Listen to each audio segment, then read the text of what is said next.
বাক্সা জিলাৰ ভাৰত ভূটান সীমান্তত থকা সৌন্দৰ্যৰাণী বগামাটিলৈ বৰ্তমান আমি যাই আছোঁ।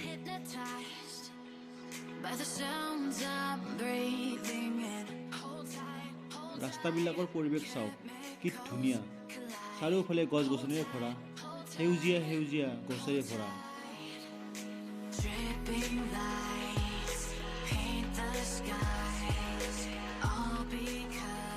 এয়া আমি আহি পালোঁ বগামাটি পিকনিক স্পট।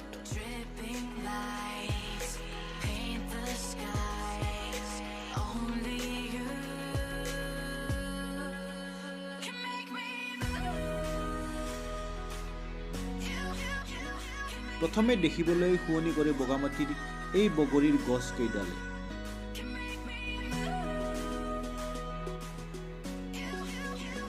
এয়া চাওক, বিভিন্ন ঠাইৰ পৰা পিকনিক খাবলৈ পৰ্যটকবিলাক আহিছে।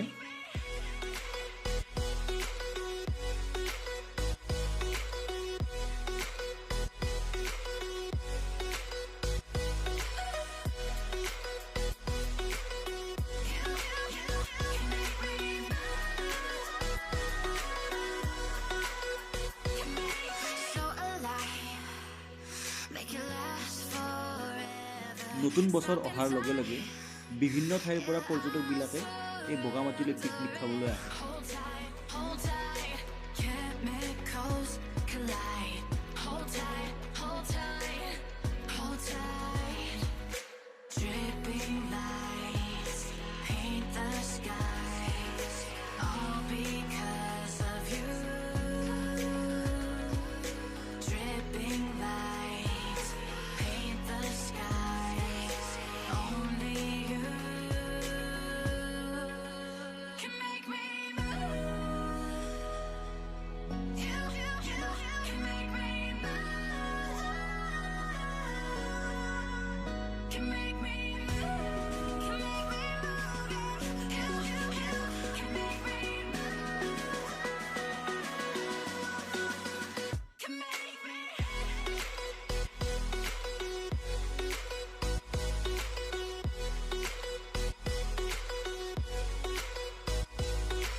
বগামাটিৰ যিটো বুদ্ধ মন্দিৰ হয়, সেই বুদ্ধ মন্দিৰত চাব যাই আছোঁ।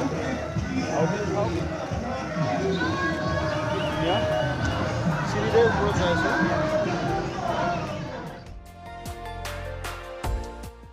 বগামাটিৰ প্ৰাকৃতিক পৰিৱেশৰ লগতে যিয়ে বুদ্ধদেৱৰ মূৰ্তি আছে, সেই মূৰ্তিটোও পৰ্যটকৰ বাবে বিশেষ আকৰ্ষণৰ বিন্দু হৈ পৰিছে।